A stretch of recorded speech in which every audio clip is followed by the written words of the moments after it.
ഒരു 3-4 സ്റ്റെപ്പേ പോയിട്ടുള്ളൂ. അപ്പോൾ തന്നെ ട്രെയിൻ വന്നു കഴിഞ്ഞു. പക്ഷെ ഒരു ഇച്ചിരി എന്തെങ്കിലും ഒരു വിട കിട്ടുവാണെങ്കിൽ ഞാൻ എങ്ങനെയാണെങ്കിലും ചാടി നമുക്ക് രക്ഷിക്കാൻ പറ്റുള്ളൂ.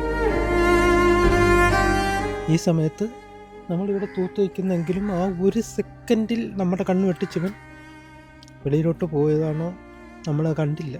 4-5 മിനിറ്റ് കൊണ്ട് എല്ലാം സംഭവിച്ചു.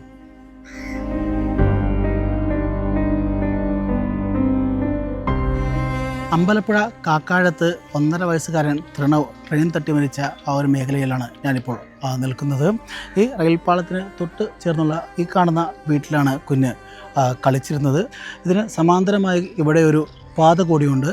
ഈ പാതയ്ക്ക് ഒരു 100 മീറ്റർ അപ്പുറത്തായിട്ട് മുകളിലേക്ക് കയറാനായി ഒരു സ്റ്റെപ്പുമുണ്ട്.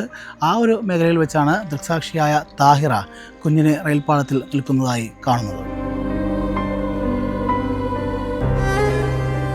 അകത്തുനിന്ന് ഞാൻ കരച്ചിൽ കേട്ടോണ്ടാണ് ഞാൻ ചാടി ഇറങ്ങുന്നത്. ചാടി ഇറങ്ങി ഇങ്ങനെ വരുമ്പോൾ കുഞ്ഞിങ്ങനെ ഒരു 3 സ്റ്റെപ്പ് അവൻ ആകെ വെച്ച് കാണത്തുള്ളൂ. അങ്ങനെ വെച്ചിട്ട് ഇപ്പോൾ തന്നെ ട്രെയിൻ വന്ന് ഞാൻ എൻ്റെ മോനേന്നും പറഞ്ഞത് ഇവിടെ എത്തിയപ്പം ട്രെയിൻ അപ്പുറം പാസ് ചെയ്തു. പക്ഷേ ട്രെയിൻ പതിയാണ് വന്നത്. ട്രെയിൻ പാസ് ചെയ്ത് അത് കഴിഞ്ഞ് ഞാനിവിടെ മേളിലോട്ട് ചാടി കയറി ഞാൻ പറഞ്ഞ കുഞ്ഞ് അതിൻ്റെ അടിയിൽ കിടപ്പുണ്ടെന്ന് പറഞ്ഞു. പിന്നെ ട്രെയിൻ നിർത്തിയാൽ നോക്കിയെന്ന് തോന്നുന്നു. പെട്ടെന്ന് തന്നെ ട്രെയിൻ വിട്ടു പോവുകയും ചെയ്തു. ഇപ്പോൾ ഈ വീട്ടിലെ ഗൃഹനാഥനായ വേണു നമ്മോടൊപ്പം ചേരുകയാണ്. ഒരു 4:30-5 മണി പരുവത്തിന് ഞാൻ ഇതെല്ലാം തൂത്തോണ്ടിരിക്കുമ്പോഴും കുട്ടി ഇവിടെ നിൽപ്പുണ്ട്. അപ്പോൾ ചേച്ചി പറഞ്ഞു ഞാനൊന്ന് കുളിച്ചിട്ട് വരട്ടെ എന്നും പറഞ്ഞ് ഒന്ന് പോയതാണ്.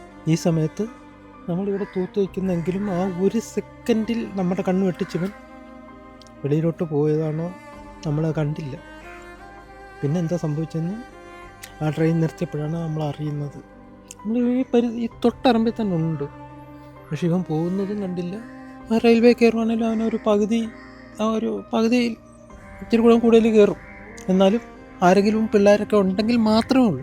പറഞ്ഞറിയത്തൊക്കെ പിള്ളേരുണ്ട്, അവർ കളിക്കുന്ന കൂട്ടത്തിൽ ഇവൻ കളിക്കും. അല്ലാതെ ഇവൻ അങ്ങനെ ഒറ്റയ്ക്ക് ഇതുവരെ കയറിയിട്ടുമില്ല. അവിടുന്ന് അത്ര ദൂരം വരെ പോകത്തുമില്ല. കുറച്ചപ്പുറത്തുനിന്നാണ് കണ്ടത്. അത് എതിലേ കയറിയെന്നും കറക്റ്റായിട്ട് ആർക്കും അറിയത്തില്ല. കുട്ടി പോസ്റ്റിന് തൊട്ട് വടക്കുവശം നിൽക്കുന്നതായിട്ട് ആൾക്കാർ കണ്ടുള്ളൂ. 4-5 മിനിറ്റ് കൊണ്ട് എല്ലാം സംഭവിച്ചു. ഇത്രയും ദൂരം വരെ കുഞ്ഞു നടന്ന് വന്നിട്ട് ഈ സ്റ്റെപ്പ് കയറി കുഞ്ഞു മുകളിൽ കയറിയപ്പോഴത്തേക്ക് ഇതൊരു വലിയൊരു അതിശയമായി പോയി. ട്രെയിൻ ഇടിച്ച് ഒരുപാട് മരണങ്ങൾ നടന്നിട്ടുണ്ട്. പക്ഷേ ഇതിനെ താത്ത് വെച്ച് വളർത്തിയ മോനെ കുഞ്ഞിൻ്റെ വളർച്ചയും നടപ്പും കാര്യങ്ങളും ഒക്കെ കേട്ടാൽ നമുക്ക് അതിശയം തോന്നും. എങ്ങനെ അപ്പാപ്പൻ ഈ ആശാരിപ്പണിക്ക് പോകുന്നു ഇങ്ങനെ ഇത് കാണിക്കുക ഇങ്ങനെ എല്ലാം ഉള്ളതൊരു എന്ന് പറയാൻ അതിബുദ്ധിയായിരുന്നു കുഞ്ഞിൻ്റെ വളർച്ചയെ കുഞ്ഞ് കിട്ടിക്കഴിഞ്ഞാൽ ആരായി മാറുമെന്നുള്ളത് പോലും നമുക്കറിയാൻ പറ്റാത്തൊരു മോനായിപ്പോയി. ഇത് എങ്ങനെ ആ തന്ത സഹിക്കുമെന്നുള്ളത് അറിയാം. അത്രയ്ക്കും അവനങ്ങ് ചെയ്യും. അപ്പൂപ്പൻ തന്തയും അമ്മൂമ്മയും ഒന്നൊക്കെ ഒന്ന് താത്തി വയ്ക്കത്തില്ലായിരുന്നു ഈ കുഞ്ഞിനെ അങ്ങ്. പക്ഷെ ഇതൊരു കടുപ്പപ്പെട്ട ഒരു അതിശയ സംഭവമായി പോയി.